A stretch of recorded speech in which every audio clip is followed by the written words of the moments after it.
Hello everyone, स्वागत है आप सभी का हमारे यूट्यूब चैनल एप्पल क्लासेस पर। आज की क्लास में हम चैप्टर 1 का पार्ट 4 लेकर आए हैं, जिसमें हम पार्ट 1 के एक्सरसाइज को कंप्लीट करने वाले हैं, जिसमें सारे क्वेश्चंस दिए हैं, उनका सॉल्यूशन हम यहां पर करने वाले हैं। तो चलिए शुरू करते हैं आज की क्लास को। पहला क्वेश्चन दे रखा है यहाँ पर, पृथ्वी पर संसाधन असमान रूप से क्यों वितरित हैं? जो संसाधन पृथ्वी पर पाए जाते हैं वो समान रूप से क्यों नहीं है, असमान रूप से क्यों हैं? प्राकृतिक संसाधनों का वितरण भूभाग, जलवायु, ऊंचाई जैसे अनेक भौतिक कारकों पर निर्भर करता है। यानी जो संसाधन होते हैं उनका वितरण भूभाग पर, जलवायु पर, ऊंचाई पर क्या करता है, निर्भर करता है।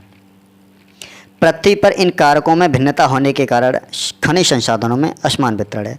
और हमको पता ही है हमारी पृथ्वी पर सभी जगह भूमि एक समान नहीं है, जलवायु एक समान नहीं है।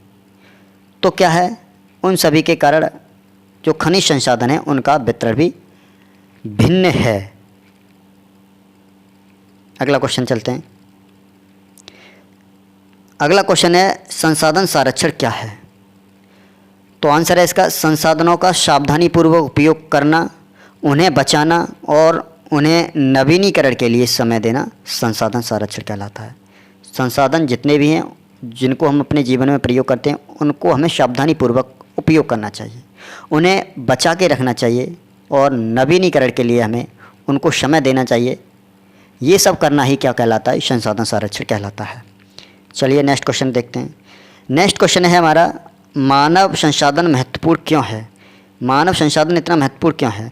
मानव अपने आप में एक सबसे अच्छा संसाधन है, क्योंकि मानव अपने ज्ञान, कौशल और प्रौद्योगिकी के बल पर संसाधनों का और बेहतर उपयोग कर पाता है। जितने भी संसाधन प्रकृति में उपलब्ध हैं, अगर उनका और अच्छे से उपयोग कर रहे तो मानव अपने ज्ञान के आधार पर उसे नए नए तकनीक के आधार पर नए नए संसाधनों को ईजाद कर लेता है तथा नए नए संसाधन बना पाता है। इसीलिए मानव संसाधन सबसे अच्छा संसाधन है, मोस्ट इम्पोर्टेंट संसाधन है।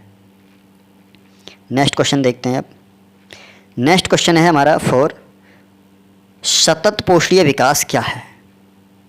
संसाधनों का सावधानीपूर्वक उपयोग करना ताकि न केवल वर्तमान पीढ़ी अपितु आने वाली पीढ़ियां को भी इनकी आवश्यकताएं पूरी होती रहें। सतत पोषणीय विकास हमें ऐसा करना चाहिए जिससे हमारे पर्यावरण को कोई हानि ना हो, हम भी विकास कर पाएँ और आने वाली जो पीढ़ियां हैं वो भी इन संसाधनों से अपने आप को लाभान्वित कर पाएँ। चलिए नेक्स्ट क्वेश्चन देखते हैं। नेक्स्ट क्वेश्चन है हमारा क्वेश्चन नंबर 2। यहाँ से हमें सही के निशान लगाने हैं। 3 आंसर दे रखे हैं, उनमें से एक आंसर को हमको चूज करना है। चलिए पहला क्वेश्चन है, निम्नलिखित में कौन संसाधन को निर्धारित नहीं करता? कौन सी ऐसी वस्तु है जो संसाधन को निर्धारित नहीं करती? उपयोगिता, मूल्य, मात्रा। तो ऑप्शन नंबर बी जो मूल्य होता है वो संसाधन को निर्धारित नहीं करती। वस्तु की उपयोगिता उसे एक मूल्य जरूर प्रदान करती है। चलिए नेक्स्ट क्वेश्चन देखते हैं। नेक्स्ट क्वेश्चन है हमारा, निम्नलिखित में से कौन सा मानव निर्मित संसाधन है? कैंसर उपचार की औषधियाँ, झरने का जल, उष्णकटिबंधीय वन। तो झरने का जल और उष्णकटिबंधीय वन जो हैं वो प्राकृतिक संसाधन है, लेकिन जो कैंसर की जो दवा बनाई है वो साइंटिस्ट डॉक्टर के द्वारा बनाई गई है और वो मानव द्वारा निर्मित है। चलिए नेक्स्ट क्वेश्चन देखते हैं। नेक्स्ट क्वेश्चन नंबर 3 आ जाता है। यहाँ से जो एक रिक्त स्थान दे रखा है उसमें क्या आएगा ये हमें बताना है। जैव संसाधन ... होते हैं जीव जंतुओं से उत्पन्न, मनुष्यों द्वारा उत्पन्न, निर्जीव वस्तुओं के द्वारा उत्पन्न। तो जैव संसाधन जो होते हैं वो जीव जंतुओं के द्वारा उत्पन्न होते हैं, या ये कहें कि सजीव के द्वारा उत्पन्न होते हैं। चलिए नेक्स्ट क्वेश्चन देखते हैं। नेक्स्ट क्वेश्चन है नंबर 3, निम्नलिखित में अंतर स्पष्ट कीजिए। तो 2 क्वेश्चन दे रखे हैं जिनका हमें अंतर बताना है। पहला है, संभाव्य और वास्तविक संसाधन में अंतर बताइए। तो वास्तविक संसाधन क्या होते हैं? वास्तविक संसाधन वे संसाधन होते हैं जिनकी मात्रा हमें इस समय पता है और उनका इस समय हम उपयोग कर रहे हैं। जैसे जर्मनी के रूर प्रदेश में जो कोयला निकलता है उसकी मात्रा और गुणवत्ता पता है और आज के समय में उसका उपयोग कर रहे हैं। इसी तरह से पश्चिम एशिया के कई सारे देशों में हम देखेंगे तो वहाँ खनिज तेल निकाला जाता है, उनकी मात्रा पता है और वो निकाला जा रहा है और इस समय उसका उपयोग कर रहे हैं। और देखें तो भारत के दक्कन का जो पठार है वहाँ पर जो काली मिट्टी पाई जाती है, उस काली मिट्टी के बारे में हमें पता है और उस काली मिट्टी पर हम खेती करते हैं, तो इस समय हम उनका उपयोग कर रहे हैं। तो ऐसे ही संसाधनों को वास्तविक संसाधन कहते हैं। नेक्स्ट, संभाव्य संसाधन। ऐसे संसाधन जिनकी भविष्य के लिए संभावना है, उनको हम संभाव्य संसाधन कहते हैं। संभाव्य संसाधन भी संसाधन ही होते हैं, लेकिन इनकी संपूर्ण मात्रा ज्ञात नहीं होती है। पता नहीं होता ये कितनी मात्रा में है, इनकी गुणवत्ता क्या है, और इस समय इनका उपयोग नहीं किया जा सकता। जब पता ही नहीं है तो उनका उपयोग कैसे कर पाएंगे।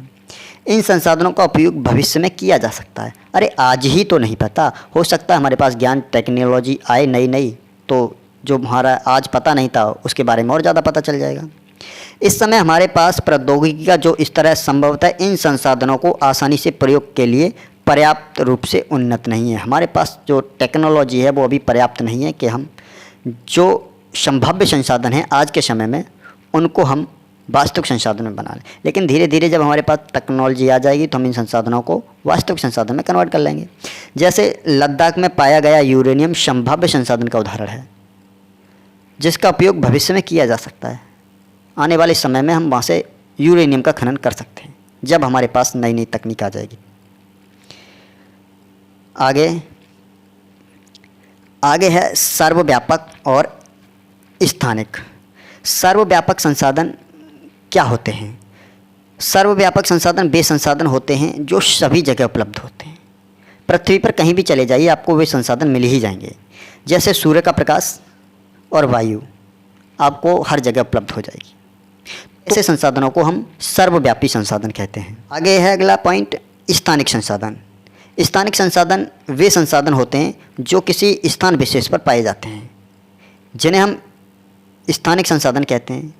जैसे कोयला, पेट्रोलियम, प्राकृतिक गैस, ये क्या है? हर जगह तो पाए नहीं जाते, ये किसी देश के विशेष क्षेत्र में पाए जाते हैं, इसीलिए इनको हम स्थानिक संसाधन कहते हैं।